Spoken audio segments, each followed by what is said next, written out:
Hello and welcome back to another update where I cover the latest developments throughout the front line in the Russo-Ukrainian war. It is your host Sweep Union, and in this one the Russians have managed to advance in the southern section of the front line within the Zaporizhia region in the western outskirts of it. The Russians managed to advance to the southeast and northeast of Pokrovsk, where the Ukrainians are also counterattacking both to the south of the city and in the eastern part, where they managed to regain some territory. Following the Russian assault on the city, the Ukrainians sent a lot of reinforcements and reserves, which were standing by waiting for a Russian assault to start facing off against the Russian forces. The Russians made several advances to the east of Severnyi as they continued offensive operations towards the town and the defensive line ahead of it. The way defensive operations work and function in the current conflicts, especially around the city as Pokrovsk, is there are the frontline units and there are reserve units. The reason for this is at the very front line, there's a lot of artillery and FPV drone activity. This means if the Ukrainians concentrated all of their forces within the city of Pokrovsk, then the Russians can heavily bombard it and inflict heavy casualties on the Ukrainians. Instead, the Ukrainian defensive tactics revolve around having as few soldiers as possible on the front line, where the objective is to be the first line of defense, to prevent a Russian breakthrough, putting up positions in well-garrisoned and well-fortified areas, setting up ATGM positions, drone operator positions, scouting positions. Once these are fully manned, then the rest go behind in secondary and third lines of defenses, where if the Russians launch an operation and manage to break through the initial line of defense or is fighting over the initial lines of defense, then these reinforcements can quickly drive up without having to drive it long distance, yet at the same time being safe from the initial bombardments. So what we're seeing is that the second and third lines of defenses of the Ukrainians, the reserves that are waiting standby on the rear, are being put in to counterattack to cut off the Russian supply lines during their offensive operations and prevent a Russian breakthrough on the flank and directly towards the city. This is why the Russians had initial success, and now heavy fighting is taking place as these reinforcements are taking place in positions up within the city and on the flanks, garrisoning themselves and entrenching themselves. Not to mention the fact that the main battle is taking place in the direction of the Shakhtarsky district, which is a well-fortified and well-garrisoned defensive position of the Ukrainians within the city that is decisive for the battle of the city. Therefore, with the introduction of reserves, renewed FPV drone strikes, artillery, and so on the Russian positions, it becomes difficult for the Russians to break through these defensive lines. However, so far, there is indication that the Russians are still heavily advancing and attacking these fortified positions. These advances are just not clear as the front line is very dynamic as we speak. However, there's footage of a lot of FAB bombs and heavily MLRS and artillery strikes on the Ukrainian positions within Shakhtarsky district. With the footage we've been looking at the screen, we see that the Russians are heavily bombarding the area to clear the area from Ukrainian forces, yet they are not using too much firepower like the FAB 3000, which would be destroying these buildings, because the Russians plan on taking up these positions once they have cleared them from the Ukrainian forces. In the southwestern section of the front line in the Zaporizhia region, the Russians advance and stormed the apartment complex area to the south of the town of Severnyi.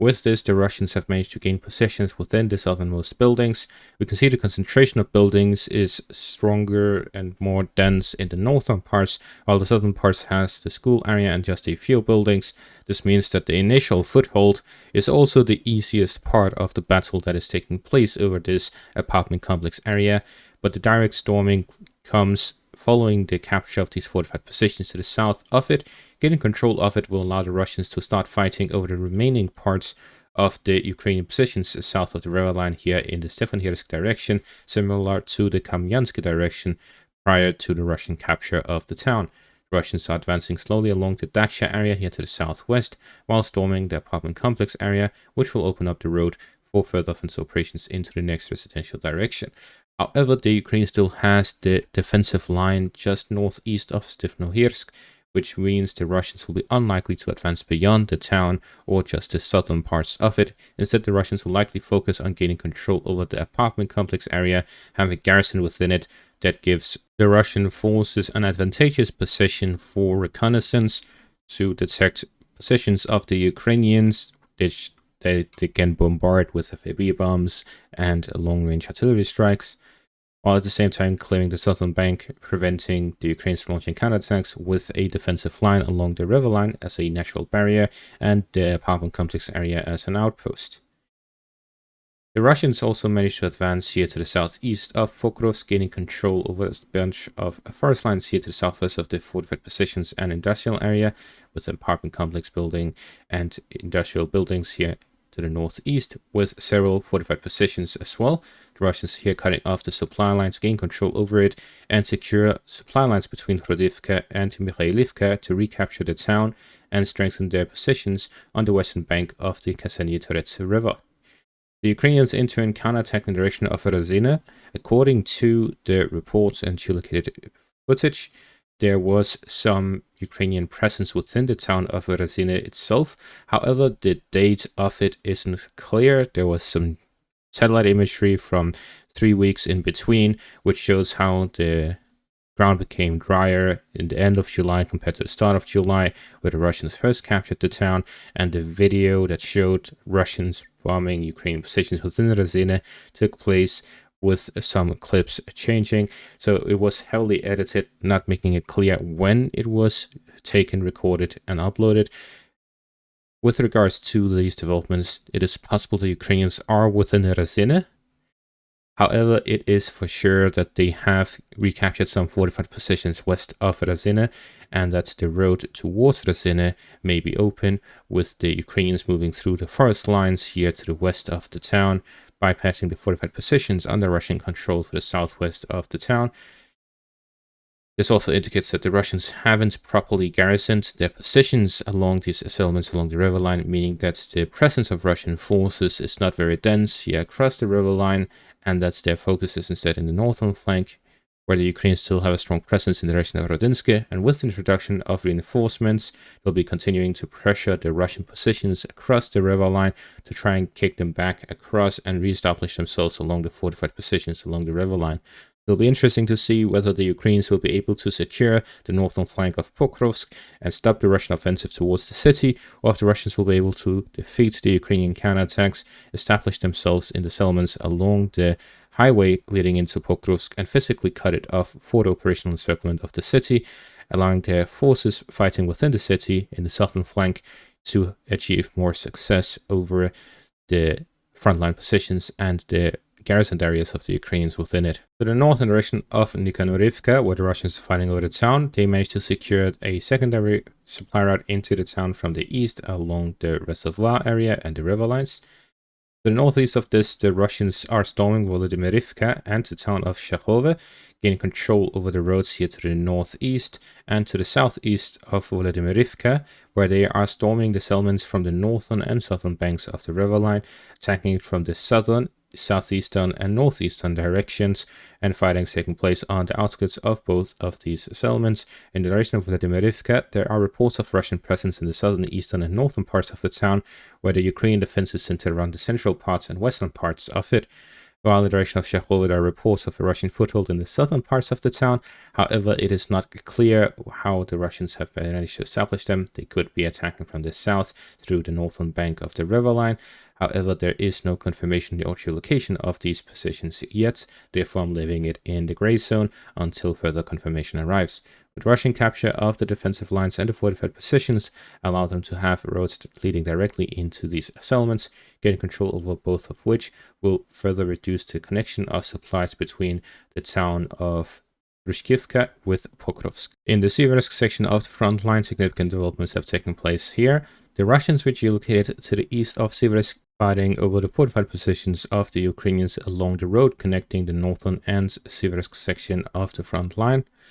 The Russians also managed to be geolocated here to the south of Serebryanka, where the footage indicates the Russian vehicles moving in the northern direction, Based on this, the clear route would be from the eastern direction, as Russians have not yet secured the southern or northern flanks for such an operation, and with the vehicle moving in the northern direction, it is clear that they would not be coming from the Serebrenka direction. Instead, it is likely that the Russians managed to secure the first line leading into the eastern parts of Serebrenka, as well as the first match area, which they've been fighting over for the past weeks. With this, the Russians have started operations to the southern flank of Serebrenka to gain control over the fortified positions and align the frontline positions with the road connecting down towards Seversk to cut off the fortified positions here to the south of Serebrenka, north of Seversk, located in between the two flanks, for a pincer maneuver to cut off the supplies of the Ukrainian forces and gain control of these fortified positions in between the two towns for the future offensive operations towards Seversk itself, by passing through the defensive fortifications west of Serebrenka and directly towards Seversk, cutting off the northern supply routes and entering the city from the north, with combined efforts from the south, where the Russians need to pick up their pace in the southern flank of Seversk. Otherwise, they will not have a strong opportunity to storm the town itself. Instead, the Ukrainians will have the southern flank under their control, to which they can counterattack the Russian positions, and the Russians would not be able to have much success in the Seversk direction with their flank exposed. As we see with the previous attempts by the Russians to storm Seversk directly from the east, the Ukrainians managed to recapture several fortified positions and regain control over the northern flank of Verkhnokamiensk. Due to the forces in the south covering the southern flank, the Ukrainians were able to concentrate their forces in the central parts. The Russians instead managed to now capture the northern flank, the first positions, which allows them to concentrate larger forces within Serebrenka, and with a potential future capture of the fortified positions here south of Serebrenka, the Russians will significantly improve their positions on the northern flank of Seversk for offensive operations on the high ground fortified positions west of the town. Combined with the recent advance that was possible in the Serebrenski first area due to the recent advances by the Russians to the south of it, the Russians may be looking to gain control over the entire front line here east of Seversk, further improving their positions for the capture of the town, which will lead to a logistical hub under Russian control on the northern flank of Chasiv Yar for further offensive operations towards the Seversky-Donetsk Canal, connected to the Seversky-Donetsk river line, and additional supply routes into the Liman direction for further offensive operations towards the town in the northern direction. The Russians continue offensive operations within the Donetsk region centered around Pokrovsk, Kostiantynivka, Seversk, Liman, and Kupiansk in the eastern section of the front line, with additional advances in the southern section of the front line in the Zaporizhia region. And that is going to be all for this update. Thank you all for watching. Make sure to leave a like, subscribe, check out my Patreon and YouTube membership for additional content. Thank you all for watching and have a great day.